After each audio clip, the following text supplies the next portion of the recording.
Hello, everyone. Can you hear me? Yes. Thank you. I want to thank everyone for coming and investing in yourself in this session, Speak Like a Pro, at 4 o'clock.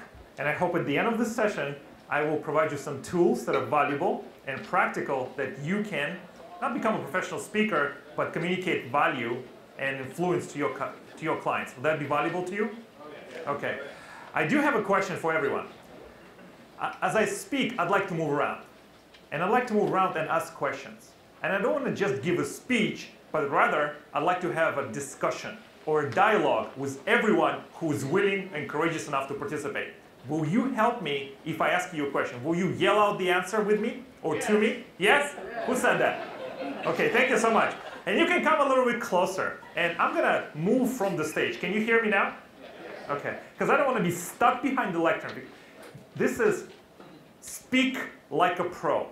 And a lot of times when we speak, we forget about body language. Do you think about body language when you speak? You do? Okay, what do you think about? Your wife. It's excellent. We'll talk about that later in the show, in the presentation, how to get yourself ready for the session. Okay. A lot of times when we prepare a presentation, we think about our content. We think about the words, the ideas, the strategies. But a lot of times we don't think about our body language and how do we show up when we enter the room or in front of the audience. And I will talk about it specifically. This presentation is divided in 3 parts. I will talk about preparation, content, and my favorite part, delivery. And we'll spend about 15 to 20 minutes on each. But before we go further, I want to ask a question. How many people here speak continuously in front of clients and give presentations? Okay, so about 50%? Okay. Yes, continuously, maybe once a week. Once a month. Once a year. Once a decade. I'll just go with it. A lot. What do you think is your or what do you feel is your biggest challenge when you speak in front of public? Keeping it interesting. The what? Keeping it interesting. Keeping it interesting? Okay, what else? Keeping their attention. Grabbing and keeping their attention, correct? And maintaining it with energy level throughout the rest of the presentation. Is that correct? Communicating with the audience. Okay. What else? What other challenges do you have? Getting their involvement. Huh? Getting their involvement. Getting involvement? Getting their involvement. Getting their involvement. Okay, somebody said an accent? Okay. Do you notice that I have an accent? Yes. Yes? Yes. Yes. Thank you. This is an excellent group. I do have an accent. It is true. I am an immigrant. I gotta come clean. Oh. Thank you. 20 years ago, from Soviet Union, Russia. But I love this country, and here I am. As an accent, you have to work harder to make sure that you are heard. But a lot of times, when you slow down your pace of speech, your audience will get more involved. Slow is fast. You have to slow down, and people will pay attention to you. A lot of times when we get up to speak, we have millions of thoughts and ideas and everything going on through our head. And a lot of times in real time, we think a lot faster than the audience can reflect and anticipate. But when you take the time to pause after important points and just speak slowly, people will tune into you much faster. And they will listen to you a lot better. Does that make sense? Okay. Thank you for that. So let's keep going. How many people here are afraid of public speaking? Terrified? Hell, thank you for your honesty. How do you deal with fear of public speaking? Be prepared. Be over-prepared. Know it cold. It takes a lot of RAM. It takes a lot of memory to talk on stage. Public speaking is hard. And to do it well is even harder. When you get on stage, it's hard to keep your fingers out of your ears and scratch yourself. You have to communicate with the audience in the way that they get it. Fear of public speaking will never go away. I do believe in muscle memory. When you get on stage, after you have exposure and you spoke hundreds, thousands, times, you will get over and you speak better. Muscle memory. But I also believe that no matter how much preparation you have, does things happen on stage or right before the stage? Yes? Yes. Okay. I will tell you a story. A couple years ago, I spoke in front of a church group. Church group in my town. I'm from Winter Haven, Florida. I don't know if anyone from that area. Lakeland, Winter Haven? Welcome. It was 7 o'clock Wednesday. My speech was about 15 minutes. And I was sitting in the audience. There was worship, there were songs, and everyone was waiting for me to come up. And as I expected to come on stage and perform this, I thought, extraordinary speech, I was anxious and nervous. Do you ever get anxious and nervous before a speech? Does your, yes? Okay, what happens to your body? Do you shake? Do you have tremors? You trying to pass out? Huh? Knee shake? Okay, anything else? Sweat? Okay. Your mouth gets dry. Yes, that does happen. You know this as a speaker. Prepare. But I think I got you beat. When I was sitting in that church, waiting to go on in just a few minutes, my lips began to break out in blisters. That's how nervous. Did I get you beat? But, as a professional speaker, you just go with it. I took out my notepad and my pen and I wrote down, Mark, next time, bring the lip balm. The lips, like the thing that you put in your lips, boom, ready. So you have to over-prepare before every presentation. Let's say you're prepared and everything goes well, but things still happen, right? Like maybe mic does not work or your slides do not work. Last month, I spoke in Melbourne in front of the Chamber of Commerce, in front of 200 executives. It was a morning engagement. I brought my products and everything, and as I set my table, I reached into my bag, and I was looking for a little glass bowl that my mom brought with me from Russia, from the old country. What I didn't realize, the glass bowl broke. I know I was going to be in trouble with my mom. As I reached into my bag, I pulled it out, and I cut my finger. And I was bleeding profusely 30 minutes before my keynote speech. I had the CEO of the Chamber of Commerce turn red as he saw the blood going on my suit, on my tie, on my pants. I turned black. Everything turned red in my eyes. What do you do then? Play with it, yes? Go, leave? Keep going? Okay. Have anything like this ever happened to you? It has? Okay. What do? You just go with it. How many people here have taken improv classes? Okay. Improv, your whole life is improv. You improvise everywhere you go. And I had to improvise. In improv, one of the teachers, one of my instructors said, do not be perfect. Be present. Be present for the audience. Audience want speaker to succeed and disappointed when the speaker fails. So if you are there for the audience will lift you up. Does that make sense? Okay. I believe all public speaking is an energy exchange. Do you believe that? Yes? Okay. There it is. You can quote me on that. Public speaking is an energy exchange, just like the slide said. I believe when we take a stage, when we speak in front of the audience, speaker becomes what? The what? Entertainer. Focal point. I would like to go a little further. Every time you take a stage, you become naked.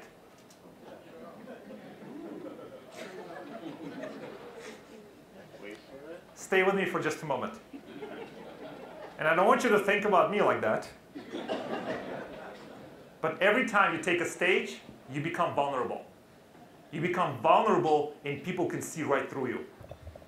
Do you enjoy speakers or let me ask a better question. Do we have time for anyone who is not authentic when they speak? Do we have time for anyone to be fake? Yes? Can we see through someone if they are being disingenuous or inauthentic? Yes? Okay. So what's the solution as speakers? What is the solution as communicators? Be authentic. Be yourself. Every time we take a stage, we take a risk. Every time somebody will see through us, they will see who we are, and they will see what we think about. And I say, take that risk. Take that risk every time. Because the only way to protect yourself is not to protect yourself. That's the only way. The key that I have found in public speaking that I have learned is connection. Connection with your audience in the best way that you can. And it comes through being authentic. Does that make sense? Okay. Okay. All right. Very good.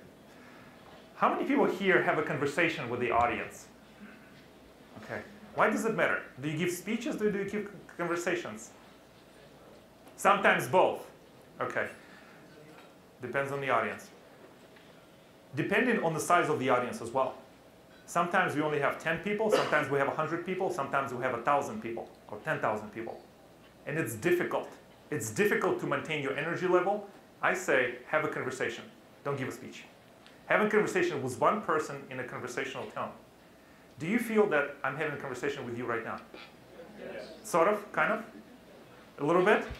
Okay, some of you are dubious. That's okay. Have a conversation. Don't give a speech. So like I said, we're going to have 3 parts to this presentation. Preparation, content, and delivery. How much time do you spend before you give a speech? Honesty. Let's talk about honesty because remember, we're becoming vulnerable. A lot. What is a lot? 5 hours. Huh?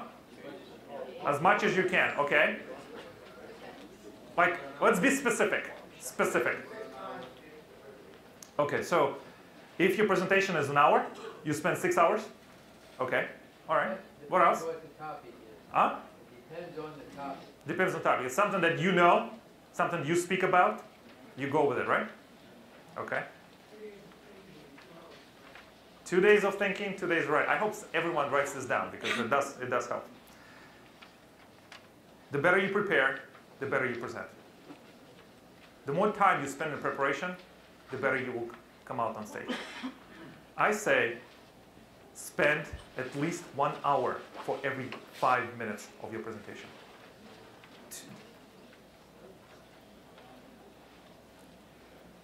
The longer you speak, the better you become. I will talk about advanced storytelling techniques, how you can use storytelling to spice up your presentations. And a lot of times in storytelling, the more time you spend on a speech, the shorter it becomes. Because I believe in the economy of words. If you can say less, if you can say more with less words, you become a champion in your audience's mind. And you can win them over. Does that make sense? Preparation is key. It's a start. It's a foundation. So let me ask you a question. Are you ready to give your presentation tomorrow, whatever it is? Honestly. No. No? Always. Okay, so what are you waiting for? Are you going to prepare? Always ready. You have to prepare. I cannot stress this enough. How many people speak in front of their loved ones or their friends to test out their speech? Okay, all right. How many people here practice in front of a mirror? Okay, a few of you? Okay. I'd just like to say, do not. Do not practice your speech in front of the mirror. Why? Because you get distracted by yourself. I know you're very good looking and handsome and beautiful. Do not look at yourself as you prepare for the presentation. Speak in front of tough audiences.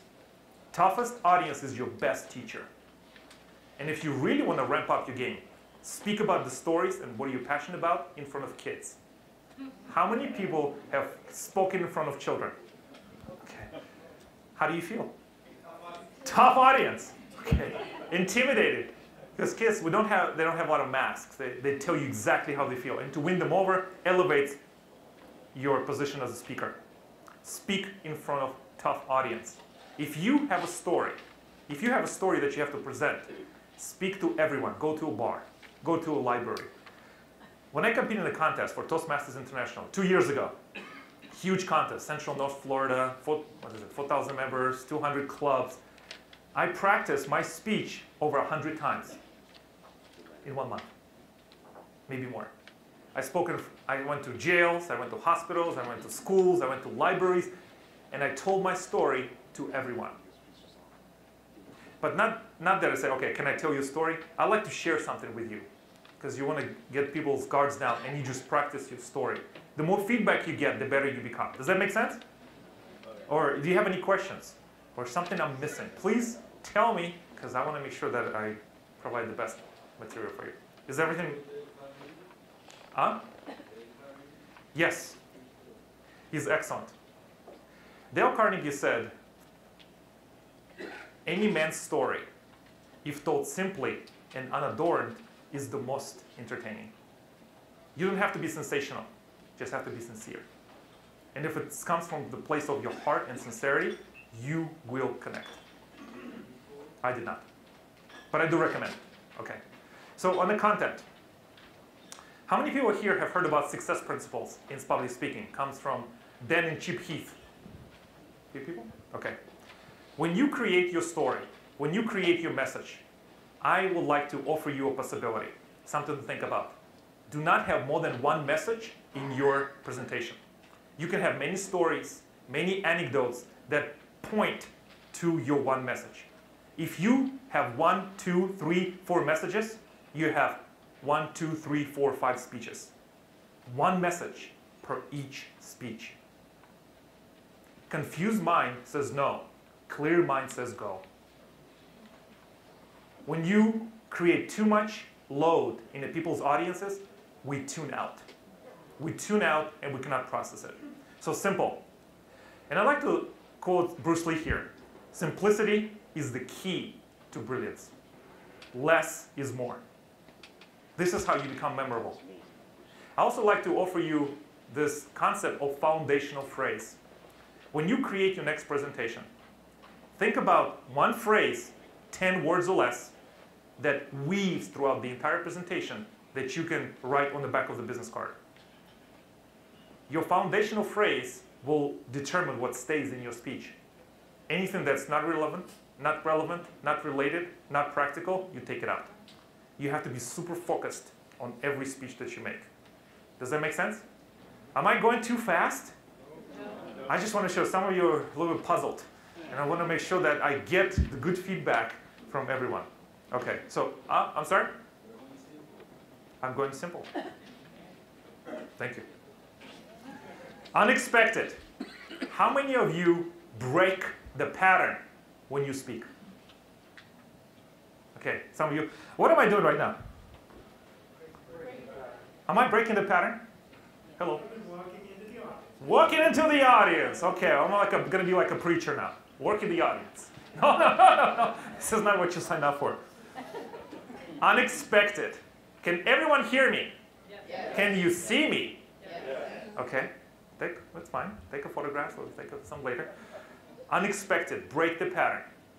Our brain craves novelty. If you can break the pattern, you become memorable.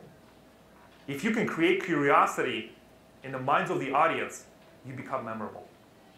Don't just tell me the same speech over and over and over again. Break the pattern. Break the pattern. That works really well in comedy, and it also works for public speaking. Does that make sense? Yeah. Break the pattern. See? Is it working? Oh, there you go. What's happening here? Is this breaking the pattern from the egg? Something visual, something interesting? Break the pattern and keep going until you get it right. Or at least in your mind, in the mind of the audience. Concrete. How many people here attended Bob's speech at 1:30? Was that a great presentation? He did excellent, right? Excellent. Many things he did well. Humor, credibility, he connected well to the audience. I was taking notes in the back of the room. What is this number? 36,811. Emails that he got over a period of what, 7, 8 years? 36,811. Specificity builds credibility. If you're not specific enough, you lose your credibility. 36,811. Do we know if it's right? We hope so, right? But you have to be credible. 39.2 million. What is that? Visitors to his site. Is that concrete? Specific? Use that in your presentations. Don't be afraid. What do you see here on this slide? Huh? Contrast.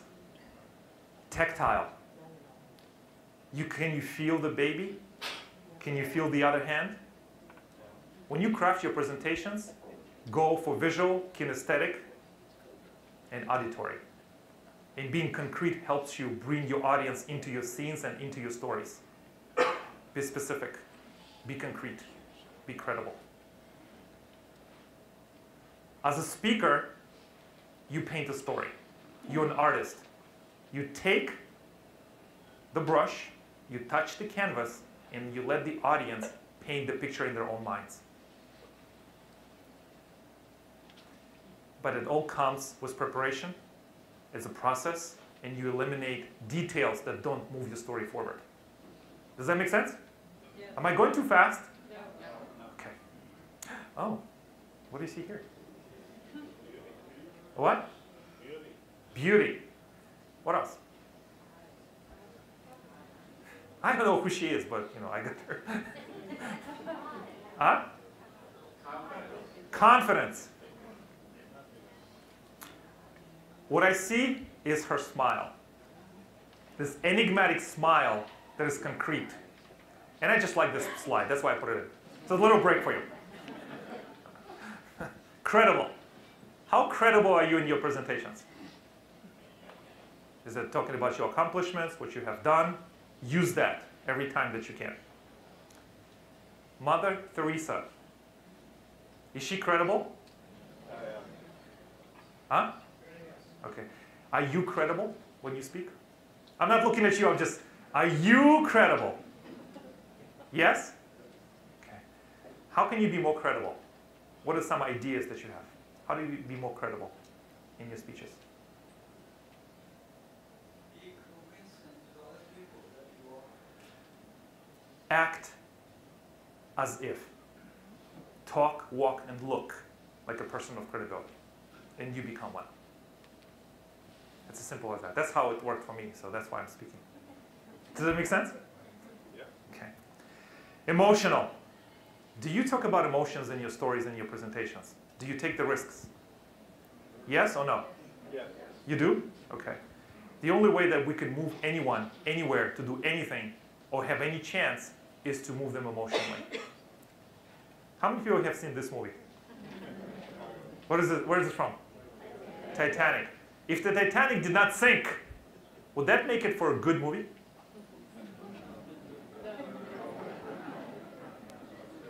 No? Yes? I heard some. Maybe you. Yes? Was the movie emotional? I say take a risk. Talk about emotions in your not in your movies, in your stories, in your presentations, because this is how you connect. We're looking about the connection. And finally, have stories. A lot of times we discount and we devalue what we bring to the table. A lot of times we think that our stories do not matter.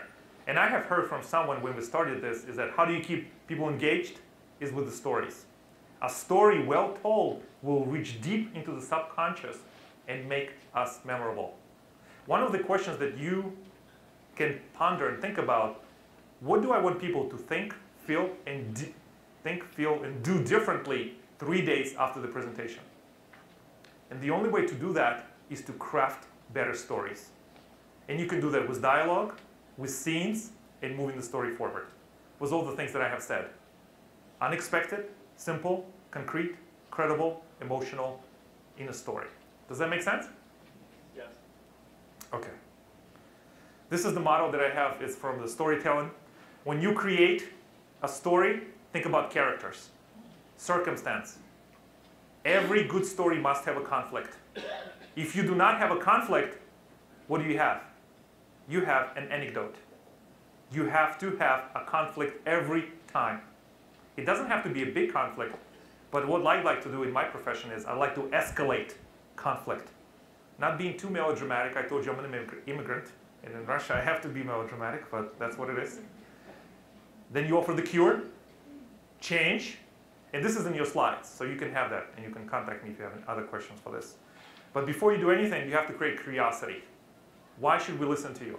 One of the best ways to create curiosity is with questions. One of the best questions that I have seen in my practice is, have you ever? Have you ever? It's one of the most powerful questions that I have found. Then you show change, carry out, and call back. See here in the bottom we have conversations and dialogue. A lot of times when we talk about what's happening in the scene, we narrate. We don't have a dialogue, we narrate. For example, we say, and I went here, and then I did this, and then I called her because she is such a good person. I say do it like this. Pick up the phone and say, Dave, you're such a good person, tell me something. Does that make sense? You shorten your dialogue and you inject it into the scene. The reason for that is you can move your story forward. Narration in every kind of storytelling slows down your speaking. Dialogue ramps it up. Does that make sense? Can you do that? Or no? Yes? With practice, you can. And maybe with buddies as well. This quote comes from Maya Angelou. There's no greater agony than bearing an untold story inside of you. Do you have a story to tell to your clients? Will you risk to say it? Will you risk to tell it? Are you hiding from telling your story? Something to think about. Tell me a fact and I'll learn. Tell me a truth and I'll believe. But tell me a story and it will live in my heart forever. How many people have kids? How many times have your kids come up to you at night and said, Mommy, Daddy, can you show me a PowerPoint presentation?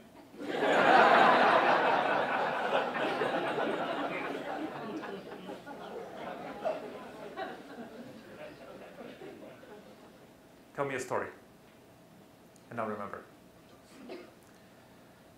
Delivery. This is my absolute favorite part to talk about.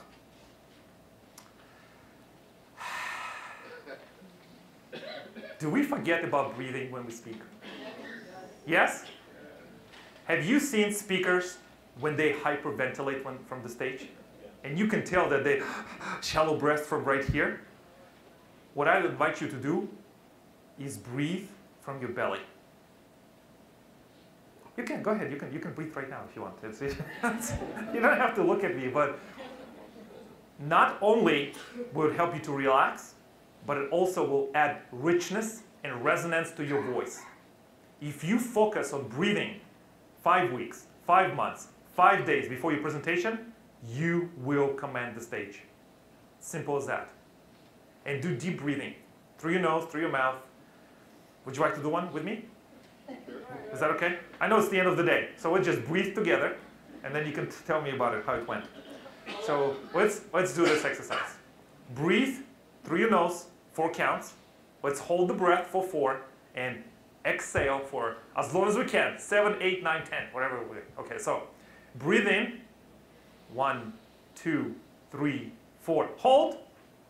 1, 2, 3, 4. Exhale.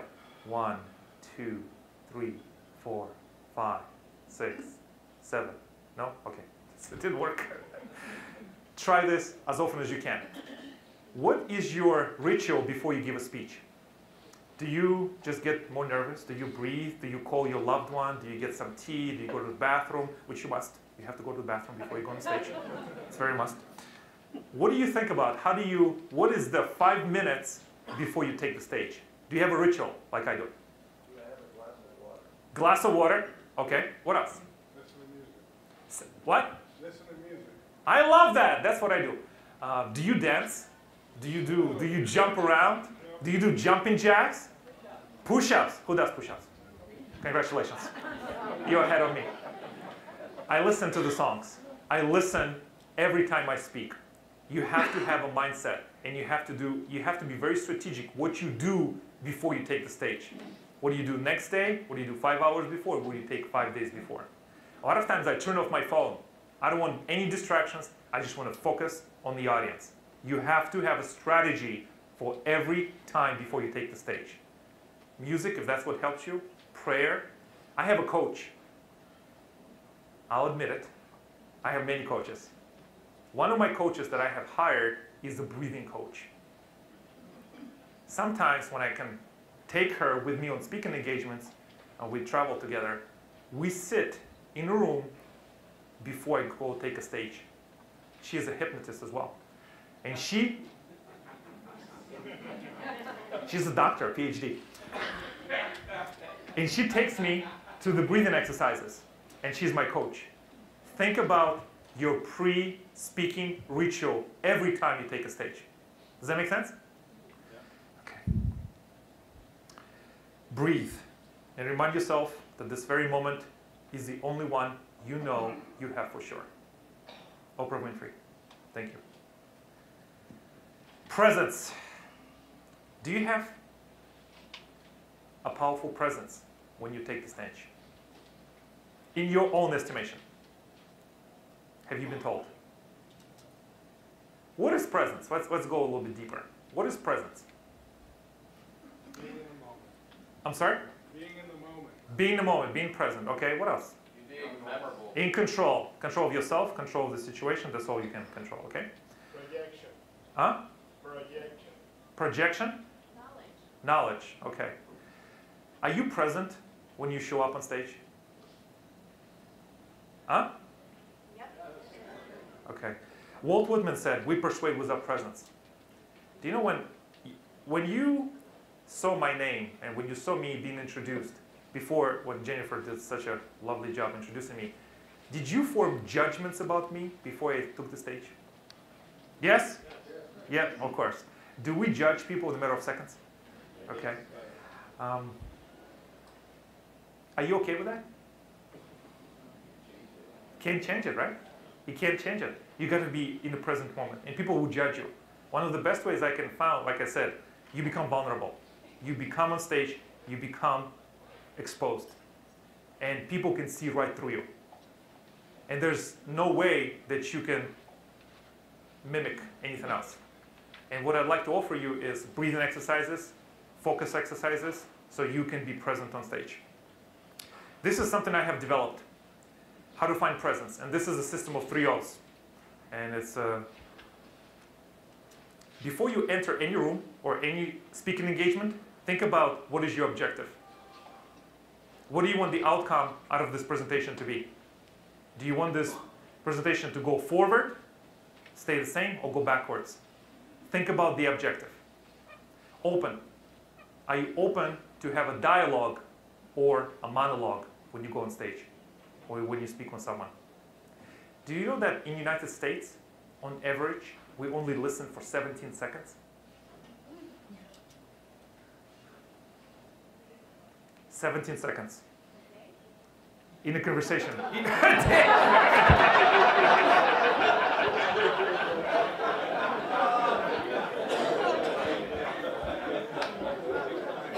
Possibly. Possibly.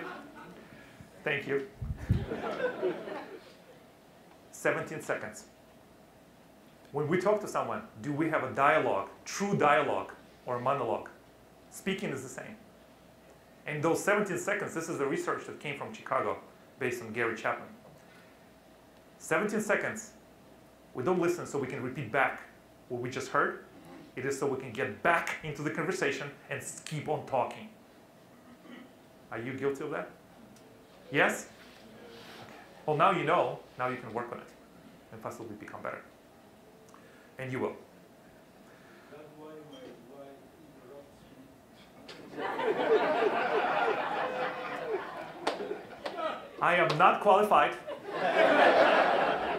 I'm not qualified to talk about marital relationships because I've been prohibited. It's a different stage. We can talk afterwards.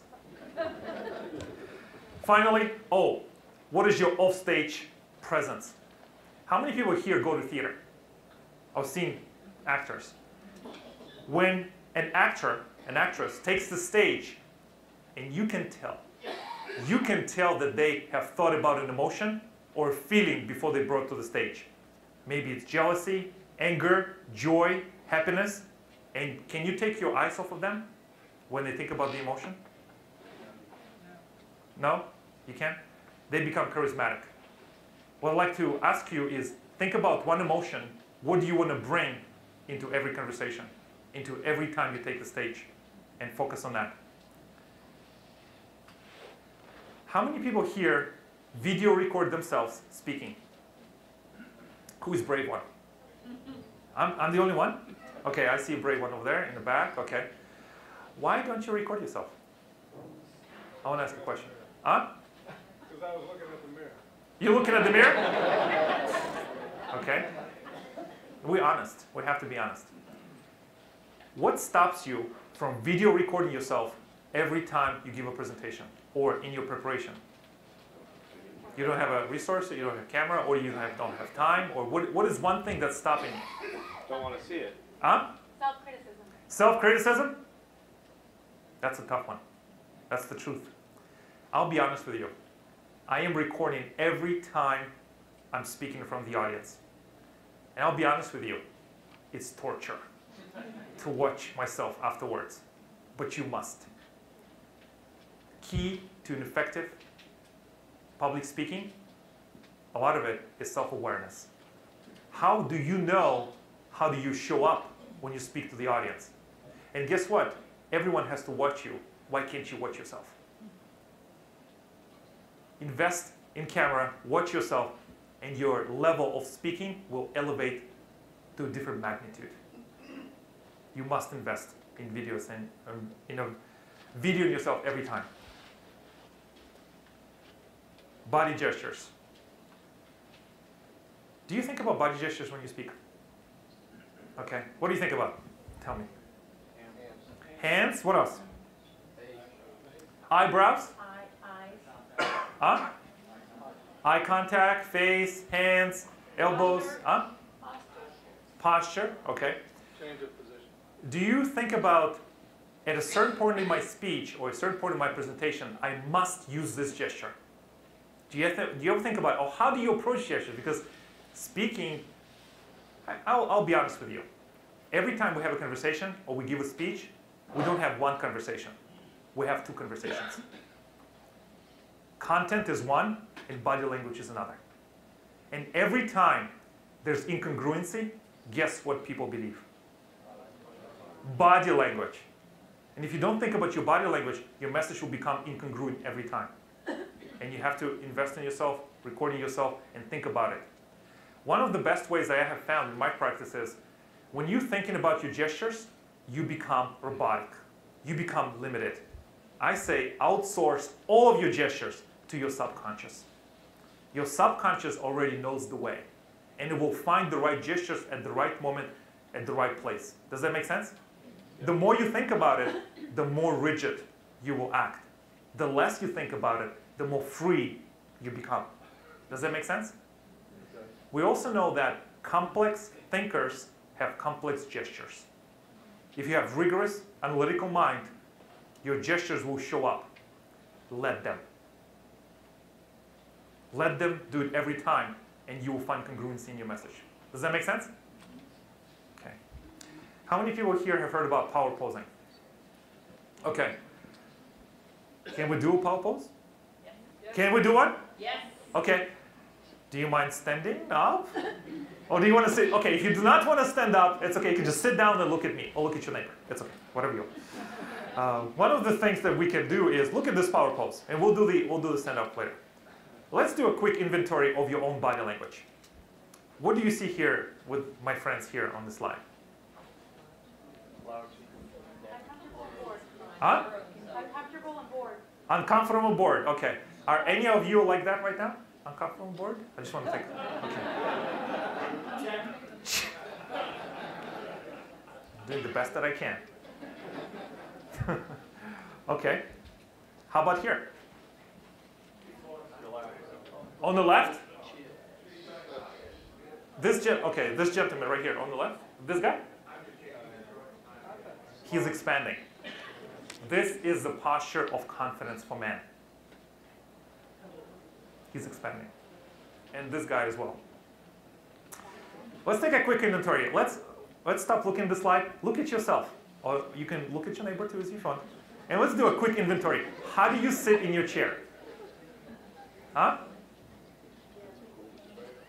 Are you making yourself expansive or do you shrink down? I see some of you are expanded really well. Good. Take an inventory. How do you show up? Are you shrinking yourself down or are you expanding? How about this posture right here? How about this lady right here? What is she doing? Wonder Woman. Wonder Woman, yes! The greatest movie of all time. 2017. Let's do a quick exercise. And if you do not want to do it, that's fine. I invite to do power posing every time you give a presentation. Every time you have to step up. And you have to, you want to do it? Sure. Okay. You want to stand up? Sure. Or do you want to do it from your chair? Whatever you like. When you stand up, okay, let's do stand up. Let's do stand up. Okay. Let's do the, okay, everyone can see me, everyone can hear me. Choose one of the two positions. V for victory, Superman. V, commit. Commit to the pose. Or, what is this? Wonder Woman! Wonder Woman, you know what? Be proud. That's right, be proud. Stand the pose. And look at your neighbors. Say, yes, I got this. I got this. What is happening? Okay, what is happening? Okay, Superman, okay. Commit for another 10, 15 seconds. Commit. Commit to the pose. What's happening in your body, your testosterone is going up. It does. Your cortisol, your stress hormone, see, I'm kind of halving it, you know, I'm committed to the pose. You have to commit. Your cortisol going down, and you're becoming better. You're becoming your boldest self to face every challenge. Okay, you can sit down. Thank you so much. All right, you're the overachiever. That's good. I like that as well.